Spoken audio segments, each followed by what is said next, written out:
Ladies and gentlemen, thank you for inviting me to speak at the 2022 Governance Forum hosted by Ibrahim Foundation. The world is facing a dangerous period of overlapping crises: the COVID 19 pandemic, inflation, debt, and Russia's invasion of Ukraine. Africa is particularly vulnerable to the impacts of the overlapping crises. Vaccination rates in sub Saharan Africa are at around 14%, as opposed to 57% globally. Many African countries are facing elevated debt levels and large debt service costs and are already at high risk of debt distress. The Russian invasion of Ukraine has decreased the supply of grains to many African countries and increased the price of fertilizer. This worsens food insecurity and increases social tensions. The recent crises come on top of the dramatic impacts of climate change that have been felt across the African continent for some time. In Ethiopia, South Sudan, and Madagascar, there were no rains for the past 3 years. In the Horn of Africa alone, 25 million people are facing the risk of famine. The impact of drought on medium term growth is about 8 times higher in Africa than in other regions. Climate change could force up to 86 million Africans to migrate within their own countries by 2050. Climate interventions and projects offer large global public goods benefits, but many require substantial external funding as well as a comprehensive policy framework. The challenge is how to incentivize these activities.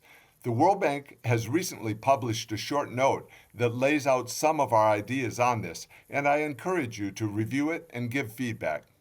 Supporting countries as they adapt to climate change is a key part of our climate change action plan. We're committed to having a minimum of 50% of our climate finance be in adaptation, and many of our activities in Africa are geared toward building resilience and adapting to climate change.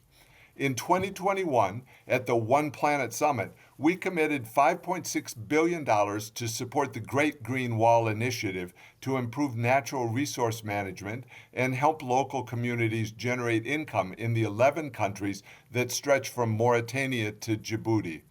We've already implemented projects totaling over $4 billion. In Burkina Faso, Chad, Mali, Mauritania, Niger, and Senegal, more than 2 million people have benefited from the Regional Sahel Pastoralism Support Project, which is being scaled up to enhance the adaptation strategies of pastoralists threatened by drought and conflict. We're finalizing our new core diagnostic Country Climate and Development Reports, or CCDRs, for the G5 Sahel countries plus Ghana and Cameroon. More CCDR reports will be coming on stream next year. This work will help countries prioritize their climate adaptation and mitigation actions to focus on achieving scale and impact in their interventions. I'd like to emphasize the importance of strong governance and sound institutions to confronting climate challenges in Africa, the area which is at the core of the Mo Ibrahim Foundation's work. To help, the global community will need to set the right governance and incentive structure for the energy's transition. There are several big challenges on this front. For example, a country that wants to decommission a coal-fired power plant faces a trade-off between accounting for those reductions either as part of its NDCs or selling those reductions as carbon credits to finance the closure. The need to finance the global public good conflicts with the process of setting ambitious targets. This is just one of the major challenges in financing global public goods. Governments also need to enhance the efficiency, openness, and accountability of institutions in key sectors like agriculture, energy, water, and forestry. Under IDA 20, governance and institutions remains a key cross-cutting issue. It seeks to foster more inclusive governance by strengthening social accountability and citizen engagement. The Ibrahim Index of African Governance is vital in understanding the overall trajectory of governance in Africa and informing decision-making processes, including in response to climate change. We are now just 6 months away from COP27 in Egypt, which has been dubbed Africa's COP. Leading up to this COP, we must remember that building a more climate resilient Africa does not mean slowing down development or the progress toward achieving SDG 7. On the contrary, climate action can stimulate growth and improve human health and well being. Investment in resilient infrastructure also has great potential to deliver urban and rural development in power, sanitation, water, and safe transport. Let me conclude with this observation. The depth of the ongoing crises makes clear that Africa needs much more clean energy.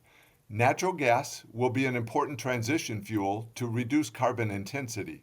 New investment in hydro and dam maintenance are important.